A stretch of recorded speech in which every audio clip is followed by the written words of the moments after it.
And what's going on, guys? It's EP from the Minority Report. I can't talk today, man. I've been up since 4 o'clock, man. I'm sorry. All right. Anyway, I have two very special guests. I have Rob Yu and Gerrick King from King Strength and Performance in Cranford, New Jersey. First off, I really appreciate you guys coming on. Terrence was willing enough to shoot a text to you guys. I've honestly been following you guys for a while, and obviously I live in Texas, but I love everything you guys do on social media. I love the content you guys put out. And if I ever end up back in Jersey post COVID or whenever the hell this kind of calms down, definitely one of the first places I'll go to see you guys kind of do your thing. But again, thank you guys. What I'll go ahead and start the first question. Hold on, wait. You guys are in Cranford? Yeah. I'm in Cranford like almost every other day. How do I not know that? That's crazy. Yeah, Marcus, bro. man. Marcus. Bro. You did. The first thing is that you knew who we were having on and you did no research about it. Okay. But anyway, okay, I'm gonna stop making fun of you right now. And we also before we go, I'm bad at this. All right. For the viewers who are watching this, please like and subscribe all our stuff. Follow us on the Coaches Vault and follow these guys on King Strength and Performance on Instagram. And I'm not sure if you guys have a Twitter or anything like that. I'm sure it's probably the same thing, if anything, and you can correct me if I'm wrong. Yep. But again, I'll ask the first question, and Terrence will kind of run it from here. So, first question is, who are you guys? What are you guys about? And what's King Strength and Performance? That's like 7 questions. Yeah, it's like multiple questions. My first question block, if I was going to be precise. Yeah, supersetting that. Yeah. I'm Gerrick. I'm Gerrick King. I'm the owner and I guess the head trainer at King Strength and Performance. Basically, King Strength and Performance is like my baby. It's a culmination of all of the gyms and experiences that I've worked at. I've worked at like mom and pop gyms. I've worked in the city at Equinox. I've worked in physical therapy practices. I've done sports performance at like Test Football Academy, a lot of NFL combine stuff. And basically everything that I've experienced, I've kind of taken what I like and I've kind of brought it all together to this gym. Okay. And so it's kind of like a combination of all my experiences. We focus on a lot of strength training. It's not that I don't like where the current trend in fitness is right now. The current trend is like mostly like HIIT and boot campy things. And I mean, people like that shit, but like honestly, like people want to sweat, but that's not the stuff that's gonna give you the progress, you know? Like exactly. 100%. 100%. First off, Marcus, is that a milkshake? Okay. All right, Rob. Okay.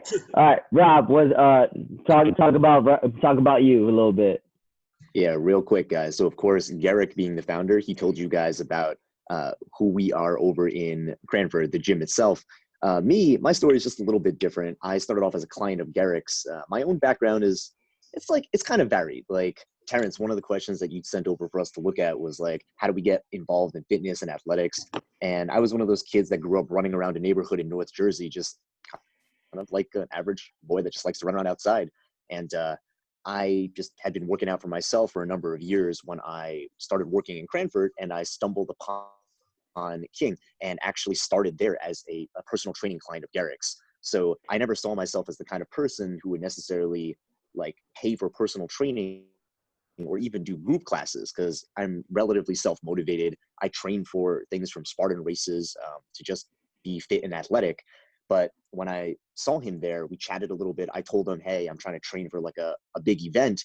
And we talked a little more, and I got curious enough to actually come in for a trial.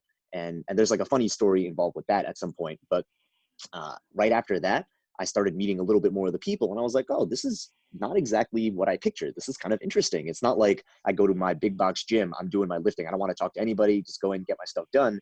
Like, people were pretty interesting. Everyone was friendly. And more importantly, I was seeing results, getting stronger, and I wasn't running into some of my old injuries. So that all kind of turned me on real quick. So I was probably a member and worked out pretty hard with everybody else for about 6 months before I started instructing. So now I handle operations. I work with Gerrick on marketing, and I'm also teaching both the group classes and doing personal training there. Wow, that's Nice. awesome. That's That is nice. awesome. So All right. Rob, can you explain a little bit of like what your background was before you got into, training at King's Performance, and also what Yeah, made you want to just jump ship into a whole new career at that as well? yeah, good question, Terrence. So I have a whenever I'm talking with people about this, I basically let people know I kind of have a interestingly like eclectic, like a varied background. So how to put this? I guess the easiest way to say is in college, because I didn't have a great idea of what I wanted to do, I wasn't one of those kids who was like, oh, I know I want to do exactly this. So I just kind of had an interest in languages, kind of had an interest in how people thought. But instead of doing psychology, I studied a little bit of political science. So I double majored in that and Chinese, interestingly enough.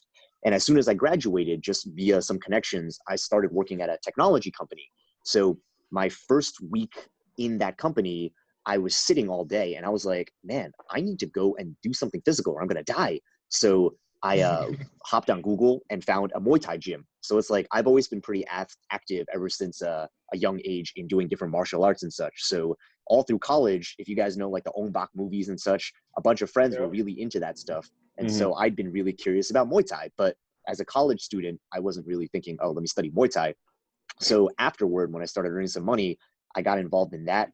Um, and then as I proceeded to work in technology, I basically focused on kind of organizing things is kind of the theme. So project management, a little bit of quality assurance, and eventually made my way over into product development and marketing and sales. So it's like that was kind of the arc of the last maybe 5-ish years or so until I found myself in Cranford about 2-3 years back.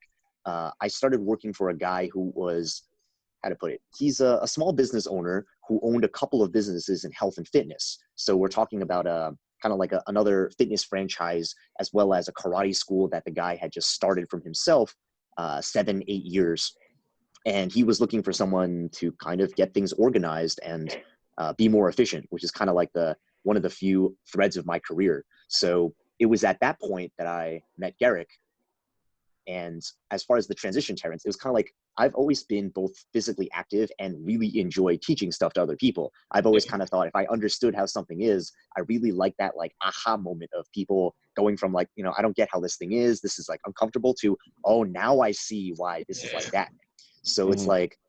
like Gerrick will tell you too. Gerrick, you should totally chime in about your impressions when I started working with you. I had a million questions for him. I wasn't just the guy who liked to just do what he told me. I was like, oh, so why are we doing this thing? And like, what's this? And He it, would it write was like essays, like essay-long questions, and he'd email me after every session, ask why we did everything. It was cool. I absolutely, guys, no joke. Like we can send you, we had a PT, a physical therapist on staff for a little bit too. And I was like, oh, okay. Like I want to go see her because I have a couple recurring injuries. And then in my mind, I'm like, well, if I was her, I would want to know some background. So I sent her, I sent her an email describing some thoughts. And Gerrick said that she texted him saying like, what is going on here? It was kind of like that. Yeah. Yeah.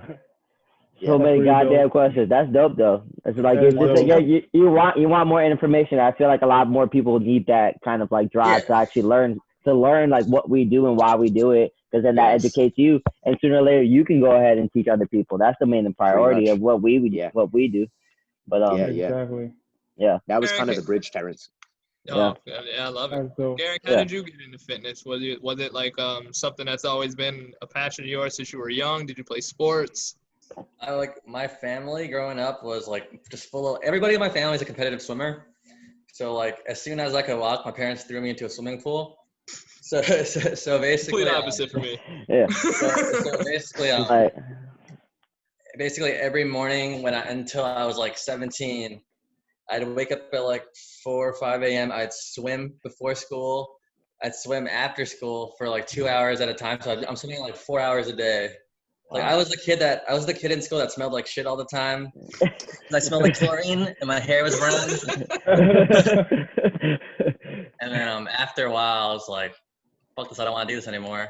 And then I started getting into more I started getting into like wrestling, MMA, and all that. I was like a skinny kid, and I was a skinny kid growing up. I was like 100 pounds until I was like 16, because I didn't weight train or anything. And then like I got bullied a lot, and then I was like, fuck this, man. So I joined LA Fitness, and instead of going swim practice and waking up at 4 a.m. every morning. Like I'd go to LA Fitness in the morning before I went to school. I'd lift, I'd get shit done. I'd go to school. I'd go back to LA Fitness afterwards and I lift again. And I'd just be at LA Fitness every day. And then I gained like 50 pounds like the first year. And then I was like, all right, this is good shit. And then basically in college, I wasn't sure what I wanted to do. And like, you know, I'm Chinese. My mom wants me to be a doctor, obviously. So I was like, what's the best way to do it? So I looked into physical therapy, and then so I did exercise science because like I was like I like working out. Exercise science makes sense. I did that. I did a couple of internships, and then I did physical therapy internships, and I was like, this is so boring. I mean, this is cool. I understand why we do this. And movement's cool. Everybody's recovering, but I did a personal training, sport performance internship after that, and I was like, this is what I want to do. This is more fun. This is like what I'm good at. So from there, I just did that, and then I became a personal trainer, and then now I'm here. What was your first personal training job like? My first personal training job? Yeah. It was that, man. Was it really? I didn't know that. Oh, wow. So basically, there was a gym that opened up, it was like 2010, 2009. That sounds about it. Yeah. Basically, I just got my cert. No, 2000, I don't even know what year it was. Whatever. Basically, I just got my cert. I was training people illegally at the gym because they didn't have a training. Like, you know, that's what you do when you're starting out. Yeah, like, nobody's gonna hire you because you don't have experience. So I'm training people. I'm working out at the gym like 10 times a day, and people are starting to question like, who the hell is this guy? And then one day, Monica, my fiance, was like, you should just work here. So she just went up to the front desk and she just asked them if they were hiring anybody. And then they were like, yeah. And then I was like, oh, it's like I was being a pussy, and I didn't want to ask for a job because I was scared. I was like, I'm like a skinny Chinese kid. Nobody's gonna hire me. When in doubt, ask the lady to do it for you. Yeah, exactly. I got an interview. I was like, I never went to an interview. I came up in a suit, and they're like, who the hell is this guy? And I'm pretty sure I only got hired because I was wearing a suit. They didn't remember anything I said. But basically from there, I built the entire personal training department. Terrence knows. Basically, I created a community there, got everybody super tight, and that was basically it. Your transition to move to King's Performance, is that something you knew you wanted to do? Like you wanted to open up a gym, or yeah? Yeah, I knew that from day one. I just basically, the way I looked at training, like all of my experiences, I like going places and learning new things. So like if I do something, I know I'm doing it for a reason. I don't just do things and waste time. Yeah. So I try to learn as much as I can from other people that know more than me. That's why I'm not organized. So that's why Rob's around, because he teaches me shit every single day. Basically, like at Zap, I learned a lot about how to crowd control, how to oh, there should be Wi-Fi. There goes the Wi-Fi. and shit. Yeah, and then you gotta work like 19 hours a day. You eat like one time, and you don't stop. And then that's where I learned like that work ethic, and like that's how you gotta eat. And then from there, I kind of just started doing my own thing, getting to feel what I like, making connections, getting like. Basically, the biggest thing is like developing like trust in people, getting people to believe in you. And then when people believe in you and you have a following and you do shit right and you're not sketchy about it, then good shit happens. And then you have a gym. So what's the environment like? What kind of like atmosphere are you trying to like have at your gym? The atmosphere, honestly, it's chill, man. Like honestly, that's. Basically everybody comes in, they come to work. It's a good time. Like we'll listen to like chill music. Well, like, everybody gets shit done. Like we all come in, there's no bullshit. But like at the same time, like the girls will bring their puppies, or like they'll bring like cupcakes, and then we'll deadlift heavy as shit, and then we'll go pet dogs afterwards. So honestly, pet dogs and have cupcakes after. Dope. I mean, it's not like Planet Fitness, but we PR. Yeah. It's like I it's like think yeah. like Marcus, to flesh out Gerrick's answer a little bit, it's not to overcomplicate it. I think he just likes having, so from my perspective as a client, and then beginning to get involved with how the gym's running. It's kind of like an environment where you feel very comfortable being in, and yeah, you're working hard. We expect you to lift because you want to be there for a reason. But then it's also the kind of place where it's fun to see your friends. So it's like, Yeah. what kind of place can you go to be comfortable in, be accepted and supported in, like challenging to do something that's not easy, but is like a thing you can control in your day. So it's like, we like the kind of people that you would feel comfortable Okay. hanging out with. I kind of think is the people that would get along pretty well with us. Gotcha. You Okay. guys are being a little humble because I've been to a lot of gyms. I think you guys probably have the best community that I've been to, like in a fitness community. So What does it feel like to you? That would be kind of cool to to me, Yeah, like that- when you walk in, it's kind of like how we talk about Iron Culture. It's very welcoming. But the difference with King's Performance, it's more closed in, and since there's like group classes, everybody's like really interacting with each other. You have a very diverse culture in sense of like a lot of the different ethnic backgrounds and male, female, young, older.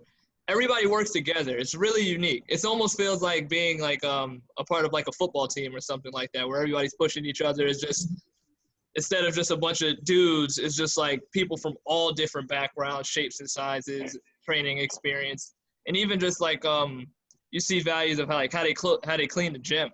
Like the shit is like an assembly line. I've never seen something like that at a gym. Like when you finish doing like your circuits, people are standing by like the weight racks and they're like 3 people deep passing weights to each other to clean up. So one of my Wow. questions that I was even gonna ask was, what are some of like the principles and values that you bring into of trying to create that culture at the gym? Because Yeah. I think you guys are being a little humble on the answer because you guys have a really amazing community at your gym.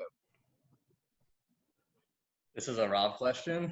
All right. So, I mean, all right, guys, like obviously, as you can tell when Gerrick and I chat or like sharing answers on anything, we both like, it's not just that we have our own unique perspectives. Like, I think in part, it gets interesting to hear both our perspectives on things like this because as we speak, you get to literally hear how we see things a little bit differently when we look at anything from how are we going to design, like today, we spent like 3 hours looking at July and thinking like, all right, what's that block going to look like? It's just, we have particular perspectives that make it really interesting when we interact because it's like he's focused on a particular thing, I'm focused on something. So like designing the culture, I think if anything, the easiest way to put it is just literally like, don't be a jerk. And from there, a lot of stuff just kind of like, you know, the other thing we didn't mention about culture is kind of just, this isn't necessarily like what we go around telling people, but it's what Gerrick does, the way he acts is pretty much like he just keeps it real with people. Like he's not afraid to be blunt sometimes. It's not like any of us really like confrontation. You get to learn to be good at it, you know? But like he's not afraid to just let people know, hey, you need to lift heavier, or like, hey, you probably shouldn't do that or you can hurt yourself. Doing Like, that often enough goes like back to the trust thing. I'll straight up tell people if I don't think somebody belongs at the gym, I don't have an issue referring them to a different gym. Like I'll be like, hey, you'll be better at Orange Theory. Hey, you'll be at 45. Go join this gym. Go to LA Fitness. Like, I don't have an issue with that. So I think the transparency in like all of our personalities up front and being upfront when people first join the gym and first try out the gym, that's what really sets the culture. Yeah, It's true. Yeah. You know, that kind of transparency. It's not that we tell everybody, hey, like it's not like it's in your contract, hey, help us put things together, don't be a jerk, whatever. It's just that for the kind of people that come in and try a class, do personal training, whatever, like we make it a point to work with our team, the instructors, to let people know, hey guys, like it's just kind of the expectation. If you're going to work out with us, we're like, we'll help you put stuff, we'll help you rack your weights, or we'll help you bring some stuff out. But it's kind of the expectation that you pitch in and clean up your space. So it's like, you know, Terrence, you describing, I was chuckling when you were talking about the assembly line thing, because like Gerrick knows one of my like things is I just want everything to be back in its one home where it belongs so we can find freaking it's things. simple, man. Yeah, it's not that hard. Simple, but I not don't think easy. it's that hard. Yeah, I don't think it's that hard, but people make that shit hard for no reason. They do. They do. Yeah. What it sounds like is like you guys have a standard, you hold it to like the ultimate level, and then you try to put expectations out there that people need to reach that level. If not, like this ain't for you. And I think that right there builds a culture. If you try to let everybody in, yeah, I mean, then you get this different breed of different people that don't have the same level of intent and high level standard. You get me? Then you get me. Your culture falls. It's just with any football team, like you were saying. That's literally it. You know what I mean? And it all leaks from the top. You know what I mean? So, like, if Gerrick wasn't so blunt, then the gym would probably be 100% different. That is Very true. true. That is true. But that comes, too, with him just being so secure and knowing what he wants out of his gym, too. Because, like, a lot of trainers have insecurities to where, like, everybody's not going to be for you, and that's okay. Exactly. Yeah. So, So, go ahead, Evan. Go ahead. No, you go, man. Bald head, go. First of all, why are you drinking the milkshake, and why did it look like you have more in it the second time you drank it? All right. So first of all, it's a protein shake that I just made. Okay. And I had to refill it because I made a. You didn't leave. That's the thing. Yeah, that was I didn't crazy. see you walk away. The holder's right next to me, so I was like, that's crazy over here. I didn't even see your arm move. Yeah. It's called magic. More milkshake. It was crazy. All right, go ahead. Right. No, but with your gym, are you basically like only doing like classes and appointment only, like personal training? Are you opening up to like, is it open for your members to come and work on their own? Like, how are you running things a little bit, like compared to like other big box gyms? So basically, predominantly we do strength and conditioning based classes. So there's group classes. We have personal training and semi-private training by appointment. And before COVID, we did open gym hours. So basically all of our members could do, whenever like we were there, we'd let them just come and do their own thing if they wanted to do the workouts beforehand. Like we have like TV screens where we post all the workouts, so they could do their own thing, or they could do that, or they could do their own thing. Now we have an app called Train Heroic. A lot of gyms use it. You guys are probably familiar with it. We use it for all of our digital training. So people have been using that to just track all their progress, and it's been pretty good. So basically, whenever we get the green light, we'll probably resume our open gym stuff. But for now, it's strictly appointment based. There's also, adding on to that too, we've had over the past, so our gym's been open at this point, not quite, it'll be a full 2 years as of kind of this October, November. But since then, the schedule has had a lot of experimentation. So one of the things is Gerrick hasn't been really afraid. He kind of likes and invites trying a couple of different things. So if you look at our class schedules or Instagram, which he keeps, like we keep a pretty consistent, you might say, like you'll see everything from Zumba classes to Spartan outdoor, like training type classes. We've been experimenting with a run club. So while our bread and butter is still strength and conditioning, like I think it's kind of like every now and then what's been really interesting to us is literally experimenting to see, hey, what are our individual coaches' interests? What do they like to do? How might they all contribute their own flavor to the gym in a way that still ties in with the brand and culture that Gerrick wants to have? We also like the challenge of having people that are used to one style of training, like somebody who's only comfortable doing Zumba and they've never strength trained before. So you get them through the door, you get them to take a strength training class, showing them that it isn't scary, and educating them and showing them the value that there's a greater reward if you do it this way. And that's like, I feel like that's more gratifying in that way, because you're showing people and you're kind of just like basically just proving them that they're wrong, but there's misconceptions with personal training and strength training, and people are afraid of getting hurt. So they all like prefer to train one way. So if you expose yourself to different audiences and you show them that it's the right way to do it, then there's no issue. Yeah. I think part of that context is because of a lot of the places around us. So it's like each of the gyms that you guys have ever been to, it's like it's affected by what the area is like. And in our case, people there aren't a lot of strength and conditioning focused gyms. Like there's powerlifting gyms, there's like big box gyms, and then there's a lot of HIIT. Yeah. So it's like one of the things that we hear a lot from people who just don't really know what we're about is like, oh, do these guys do CrossFit? Is that what it is? Like we hear a lot of things like that because we don't fit into the model of what kind of, facility. We're not an Orange Theory, obviously, but we don't seem like those CrossFit folks either. Yeah, I think that's a tough misconception. I have that same thing where like people just walk by and everything's CrossFit, CrossFit, CrossFit, Yeah, and like yeah. it's literally it's just trying to break the mold and try to teach people exactly what we do. And like the way that I kind of explain, I mean, like down here in Alpha Project, the way I kind of explain to people in the simple way, it's like I train you guys like I would train athletes. When I train D1 athletes, I train you. I have the same exact program. It's the same exact thing. You're doing the same thing. We're not jumping. We're not playing basketball, but yeah, we're doing just about the same thing in strength conditioning. That's the easiest way I kind of explain it. But I get like people walk in and then I actually want to see Gerrick's reaction. He's like, is this CrossFit? I want like I can see his face. No, motherfucker. And then he'll try I to don't play explain it. CrossFit. I know you don't, but I just like I know that the line needs to be drawn sometimes, and it gets kind of annoying to kind of talk about it constantly. Yeah, well, people see like an open space gym and they see like turf and stuff, and they automatically assume CrossFit for some reason. Right. So, Yeah, Because there's nothing else. There's nothing else That's in the because public. CrossFit has banging marketing. That's what it is. it has That's amazing it's marketing. crazy. It's crazy A marketing. strong community too. Yep. It's huge. Yeah, you can give CrossFit one thing is their community is nothing. It's like no other. Yeah. No other. But man, I had something to say. Shit. And you guys, I lost it, man. I lost it. I lost it trying to make a joke. I lost it trying to make. Oh, this is what I was trying to say.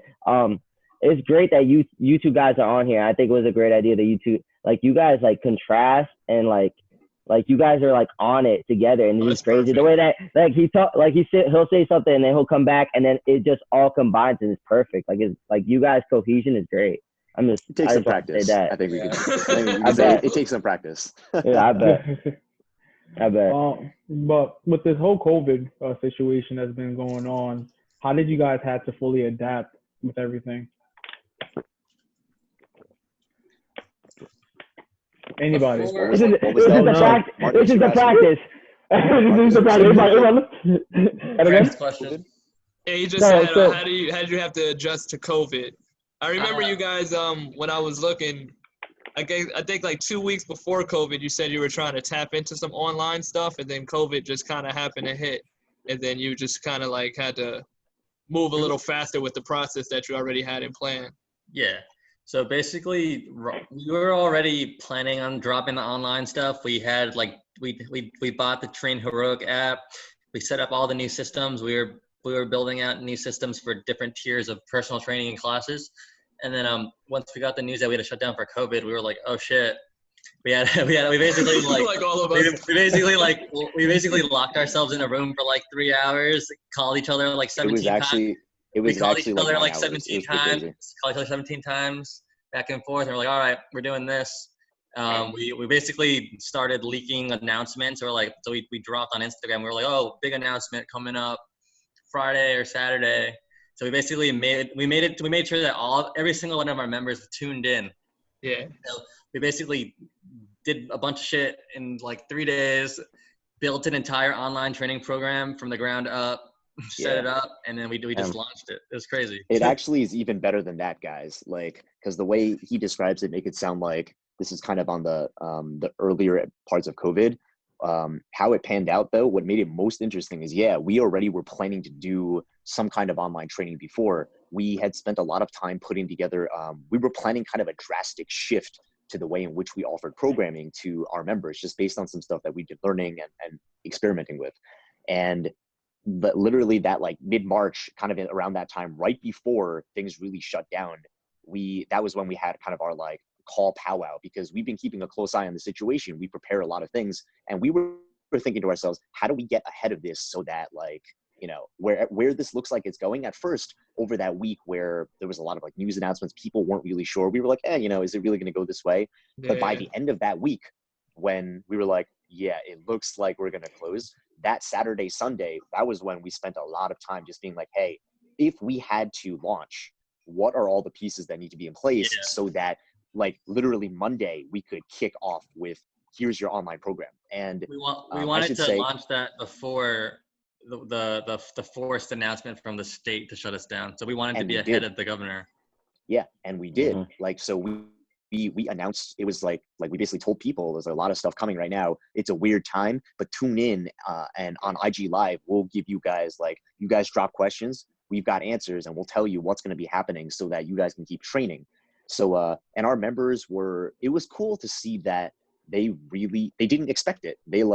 I actually think like one of the things we like to do is take screenshots, obviously, of things that our members and the people we run into say. And one thing stood out to me during that IG Live. One of our folks who've been with us for probably 6 months or more, he was saying, wow, you guys really went above and beyond. I thought you guys were just going to be like, he didn't really know. He was just like, but you guys were here and ready and you've got this whole plan laid out for us. That's kind of how it's been for the last 4 months, even before we started being able to teach the in-person classes. And like, I think part of that trust that Gerrick talked about earlier, the goodwill built up over this past year and a half really contributed to us doing better than a lot of other businesses, even gyms that we know about. Like we consider ourselves really fortunate because of that, but it's like, it's kind of an interesting thing to see how the domino effect of how it laid out. Yeah, that's awesome. The level of preparedness that you guys had, and then the kind of time that you had and to do all that stuff is crazy. That's just crazy, man. Plus, it was a good combination. Yeah, plus they're capitalizing right now because all the big box gyms are closed. So you guys are, you guys promoted the online class. Yeah. You guys are promoting yourselves while all the other gyms are closed. You're out there, making sure that, your clients and their word of mouth is like expanding. It's expanding your gym now because now they're going around telling people like, yo, this gym that I go to, they got all this, XYZ set up for us. You should come here. So now you're just expanding while everybody else is closing down and then, possibly locking their doors for good, which a lot of big box gyms have done so far. So that's really good to hear how much you have really put forth. You just put your foot forward just to make sure that you are just ahead of the curve. So it's really cool. Mm-hmm. Have you actually gained clients from this COVID? Yeah. From like Interestingly. I think in the last 2 weeks, we have like 16, 17 prospects on trials. It's been an interesting surge. Been a real interesting surge last week. We do week trials. Basically, everybody's coming in. They're hitting us up, especially now that we're doing the outdoor classes. So I think people just see what we're doing online. They see that we're not trying to screw anybody over. We're just trying to work and make it work. And people see that and they appreciate that. So they just want to hang out and do their thing. So for the viewers, I gotta ask, because of COVID, what kind of like safety precautions are you taking for these outside classes, so that at least the people who are viewing this, they know like, hey, these are the precautions you guys are taking. So maybe I want to come and join because you're, doing so much to provide for their safety. For outdoor classes, we've been doing a lot of we do social distancing, obviously. So we try not to share equipment. So that's why we limit the class. Like the state allows for 25 people outdoors. We do gatherings of 6 to 8 for our strength classes because we want everybody to be spaced out properly. We want people to not share equipment. So everybody kind of has like their own little pod set up. It's not really a pod. It's like kind of just like a group of equipment, basically. The instructors are wearing masks at all times. We're doing our thing. Everybody wipes. If we do share equipment, then basically we sterilize everything, hand sanitizer, Lysol, all that good stuff. And before and after every single class, we wipe everything, we put it away. Inside the gym, we basically recalibrated the entire thing. We taped out 6x6 squat rack pods, hand sanitizer everywhere, towels, all that stuff. Yeah. Fans. That's good to hear. Standard COVID stuff. Cleaning twice a week. Pretty much looked at the recommendations and then just tried to follow all of those things. Like literally, there's a couple of other details too. We won't go into all of them, but infrared thermometer kind of thing. If like we actively encourage people, guys, if you're feeling sick, don't be a jerk. Like literally all of that stuff. So with some of the changes you made during COVID, when things get back to normal, hopefully within the next 2 months, are there any classes that you're going to add on that you may have been doing during COVID? Are you going to keep doing more of the online training? Like, is there anything that you're going to keep with you to just kind of throw into the rotation of what you're already doing? Yep. Basically, we plan on expanding and keeping all of our online class offerings. So, like, it's a new avenue. It's a new revenue stream, basically. So that's what we're looking at. It's basically expanding our business. there's basically, we know, we talked about that today actually. We know that eventually we're gonna hit a capacity issue with the gym, and that's a good issue. So whenever we max out, that the solution is either go online and teach like that, or we look for a bigger space, or we make a second location. So we're not there yet, but we're already thinking ahead and planning for that. So the online training is a good supplement. Some people aren't ready to come back, and that's totally fine. But we always look at that, and we're ready to just adapt and do what we have to do. Yeah, for sure.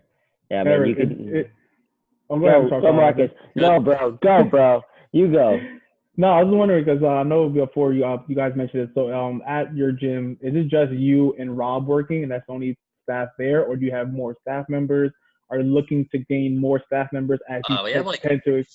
Hold on. Are you looking for a job? No. No. Go ahead. No, because I wonder, because you guys are talking about how you guys are doing the classes, so I just want to know if, like, because since you're trying to grow, you know what I mean, like, is it just you two handling all the workload, or do you have a team or something? Because that seems like a lot of it for you guys to do everything. No, we have there's like, what is there, like 8 now? About 8, 9. It's like 8, 9 trainers. Yeah, so wow. basically, like we'll do more of the we train, but we also do the operations and the strategy and the marketing and the sales. So like my whole philosophy with being like a manager or a gym owner, I don't think that I'm better than anybody.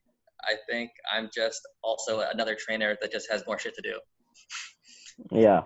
So I think that kind of ties into the culture with all the trainers too. So I don't think I'm the boss, but I'm not really the boss. Like, if that makes sense. Yeah. So does every coach have like their own class? Like, how did that work? Yeah, basically. We have our class schedule. We kind of distribute the classes based on the trainers' availability, and then all trainers do personal training and semi-private training based on their demand. You know. Gotcha. Demand and interest. So it's kind of like, as you may figure, obviously each instructor has like their own specialties and areas of interest and whatnot. Yeah. So it's like that combination of what their schedule availability is like, literally how much do they want to work in terms of the personal trainings versus teaching the classes. Some of our instructors do have preferences. And then outside of that, Marcus, kind of to your question, like we're like pretty actively focused on developing both our team the way it is now, and like it's pretty important to us to have like to do all the things we can to build an A-class team, and a lot of times that involves like thinking about the pipeline. So you guys, Terrence, if any of you guys been taking a look at our Instagram, we've been talking about our apprenticeship program that like we've opened up. So it's like we kind of look at that as a way to educate as well as train potentially people who might be interested in working with us, whether as literally a trainer or somebody who wants to get into fitness, or an existing trainer who wants to like sharpen their skills a little bit, just because we like to think, even though not everybody's going to think, oh, let me open my own gym, knowing some of the skills around psychology, marketing, like how to work with clients, how to run a class, all of these things we think are going to be good skills to help people like just crush it at whatever they're doing. Yeah, for sure. That is amazing. Definitely amazing. Yeah. I mean, yeah, I love everything you guys are doing. The apprenticeship is a great job, like a great idea and a great like strategy to get more people into the door. Also, yeah, I mean, more clients, and then all at the same time, just like you're saying, like education is the number one priority, and if you can help these guys like go out and spread the word, I mean, that's also a referral to your gym at the same time. Oh, absolutely. Yeah, it's kind of the best to us. We were talking about this earlier. We just love it when you can find kind of that rare intersection of where you can both do the right thing in terms of like literally the right thing, whatever you think that is, for your values, for your gym's brand, and have it be the kind of thing that like helps the gym too, you know, like financially or from a strategic point of view. So it's like the apprenticeship to us seems like that combination of factors where like there's no good reason to not invest the time in doing it. There's so many like positives to do it. Plus, like from my perspective, like I kind of told you guys, I enjoy the instruction aspect of it a lot. Gerrick likes the idea of like, oh, building in another, like, how can we help contribute and educate both our members as well as potentially people in fitness. So it's like it's just a good intersection. Yeah, for sure. Can you explain well, can you just tell us like some of the classes that you guys are running now and like how you go about the programming for it? Oh yeah. So basically, we do our strength training. So that we do block training models.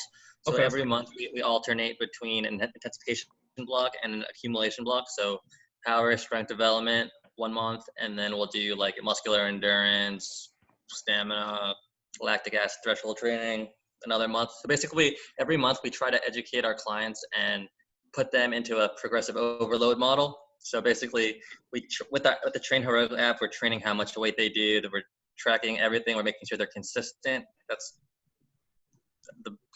like the whole premise of strength training. Just making sure you're coming in 3 days a week, sometimes more, doing what you have to do, staying on a consistent schedule, and just building on that. That's probably the number one value at our gym is the consistency. Like consistency is king. Literally on our wall. That's on our wall. Mhm. So that's what we want to educate. And there's a lot of clients that just want to work out every single day. They want to sweat. They want to burn. They want to die every time they work out. And we're just educating them and teaching them that 3 days a week strength training is enough if you do it right, and it doesn't have to be overly complicated. And honestly, the best programming is simple programming, like a 5x5, 4x8, like nothing crazy. Like you don't have to do like 1,000 reps of fucking jump squats or burpees to have a good workout. So yeah, that's the primary focus. That's the flagship program, our strength. We also offer, like for the people that want that taste, we give them strength or performance classes. So those are going to be our cardio focused more classes. So they're not every day. It's probably like once or twice a week, honestly. We don't overdo the cardio because honestly, you don't need to. Like not everybody needs to. So those will be our speed agility training for our performance classes. We've been doing them at the park lately. We'll do like kettlebell complexes, kettlebell flows, all that stuff. I love kettlebell flow. Yeah. So that's for our conditioning. We do refine. So refine is our mobility class. So that's our active recovery. So we do a lot of FRC. We do a lot of kin stretch. We do a lot of stuff like that. We do a lot of Aldoa, like kind of recovery, just decompressions, breathing patterns. So we kind of incorporate that into our strength classes too. So people are doing it every single day. But it's nice to have it in the routine and in the schedule, so people don't break their routine of the habit of going to the gym and allotting an hour of their day. So they keep their routine, So even though they're not burning or working out and killing themselves every day, they're still showing up and doing something. That's like the consistency of it. And then we do arm farm. Arm farm's the shit. Arm farm is 1 day a week. We just kind of go on Zoom, we bang out. Just a shitload of bicep curls and triceps. That's the most bro thing you'll get from there.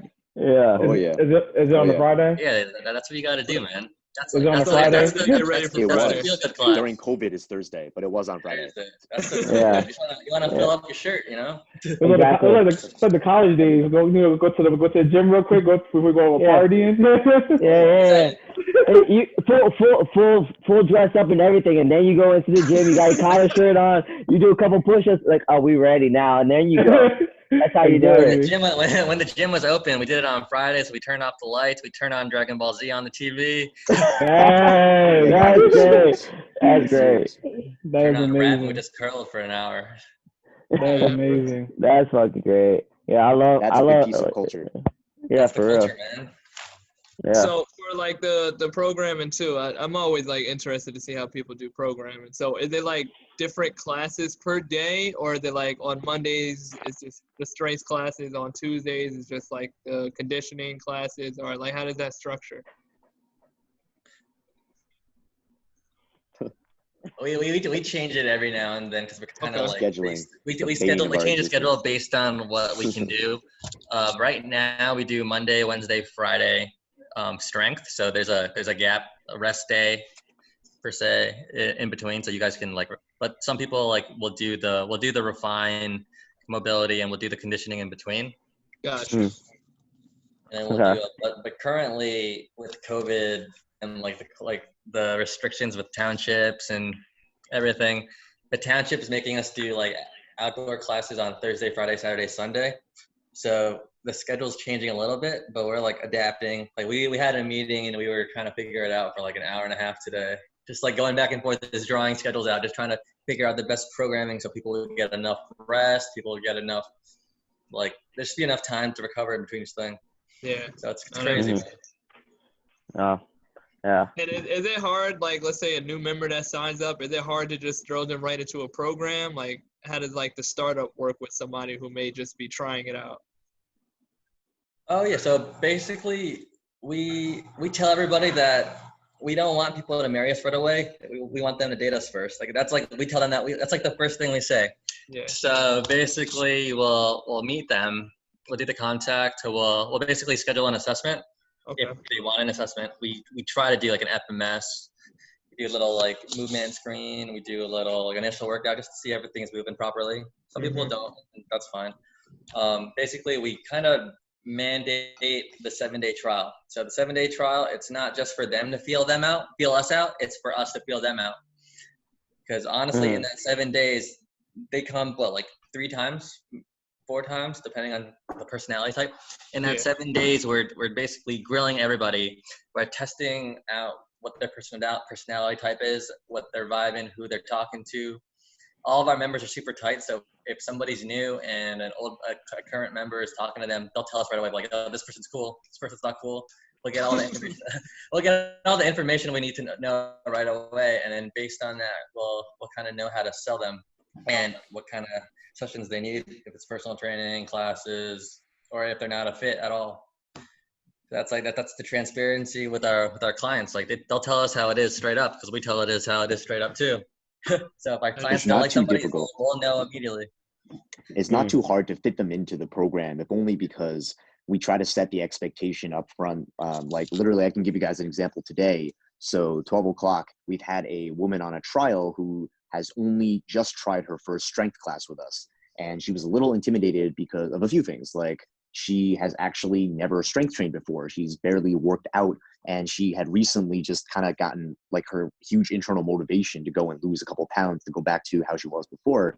Like something like that is interesting because I find that the earlier you set the expectation up front, like, hey, like Jane, this year, every month we do a bit of a different block and you're in the last week of it. So you just let them know, you try to take the pressure as much as possible off of them to let them know that like, it's going to be, as long as we have a good sense of what they're working toward. And if we think we'll be a good fit for that goal, then it's pretty easy to just slide them right into the programming because we let them know right away that expect a little bit of soreness, expect a little bit of confusion because like sometimes when it comes to education, guys, like schooling sometimes makes people not want to learn, like have a bad association with like that people don't like feeling like they don't know what's going on, like especially if you're used to kind of an everyday life where everything's just laid out. So when you come into something and you're learning, for example, kettlebell swing or snatches or, like even just barbells for people that have never touched it, it's intimidating. So it's kind of like for them to have to, the last thing we want them to worry about is like, oh my God, how do I need to worry about intensification, concentrics, eccentrics? Nah, you don't think about any of that stuff. It's more like, will you feel comfortable being here? Are your instructors going to take care of you? All of the programming stuff, that takes care of itself. If they feel comfortable and they're a good fit, the programming stuff in a funny way doesn't matter as much, They leave quote unquote the science to us and just trust that what they're doing is going to make a difference. Yep. So Yeah, I love this protection of the fucking culture. You don't understand how much I love this protection of the culture. I'm soaking everything up. I love it. Like you guys, like everything has to be a good fit for you guys and the trainers. It has to be like good for the whole community. And like you trust your clients so much that if they say like this person isn't it, there's Equinox down the street. You can go over there. Like I love the protection of the culture because like that right there is like your bread and butter. Once that culture kind of bleeds down, like it doesn't work. Like it just doesn't work.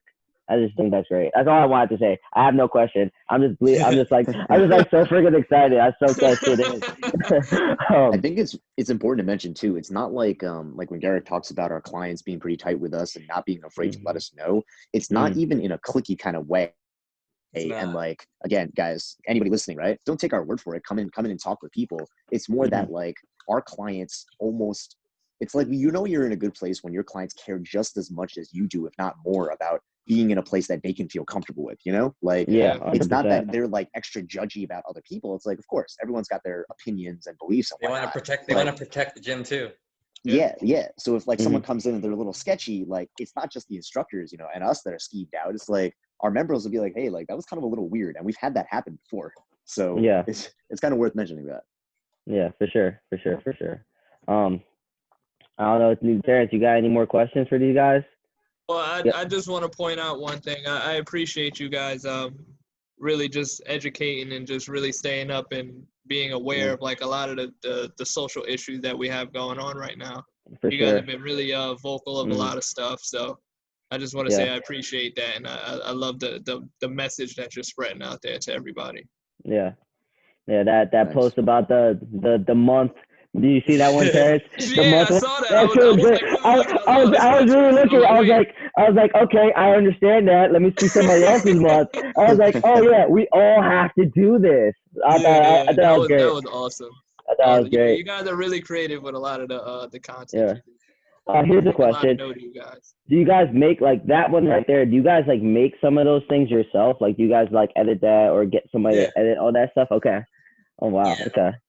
You guys are official, man. No, damn. you guys are great, man. I love you Yeah, guys. I love it. I love really it. do. I love it. I got to guys. Yeah, I got to come and check this place out. I thought like man. I'm all in. But do you guys have any questions for us? Like anything like regarding like how we do anything or anything like that? You got anything, Rob? Yeah, I'm always curious, like what's the biggest challenge that you guys are facing right now? You know, I know of course COVID, social craziness, like a lot of other things going on, but what do you guys see as the biggest challenges facing you guys? Just getting our names out, I think personally, because we're such a small group. We're not everyone individually we're like well known, so that's going to be a little bit harder for us to get our names out because you know each one of us are just building ourselves up. So the platform is starting brand new, and you know, like Evan wanted us always to do, get more content out, and just keep reposting, keep putting new stuff out there so that people slowly can start getting into what we're doing. That's it may not be this year, it may not be next year, but maybe 3-4 years down the road, we might just out of nowhere just blow up. You know what I mean? Yeah. That's the thing, is that we're just slowly building this platform where we get more people involved, maybe more people comfortable with what we're doing, because it's a slow grind at the end of the day. You know what I mean? Social media is something that, you know, you just got to keep going at it, you know, not nonstop. And, you know, start to like slow down, then you're gone forever. So this is a concept, just keep going. I think that's really driving us. Yeah. So, yeah, I mean, I think I'm big on consistency like you guys. I think longevity in education is very important. So, I mean, I got super bored and I wanted to actually start writing, and that's how this all came about. Like I wanted to start actually giving something out, but I didn't want to do it myself. So I have a real passion to like, my thing is I want to also inspire other coaches to do the same thing. So I was like, well, I'm just going to hit everybody up and see if they're interested in doing it, and why not? So I made the website in like 3 days. It took me 3 days to do it, and it wasn't super hard. But then trying to figure out how each guy writes, not kind of like tell them what to do, but kind of give them the space to do whatever they want for the most part, and just like kind of critique here and there, and just kind of keep them on top. It's like now I could finally be a manager, and it's actually really fun. And getting these guys to like get better daily, and each time they write, try to educate them on how to do certain things, what they should be doing, what they should be writing about, what they shouldn't be writing about, and stuff like that.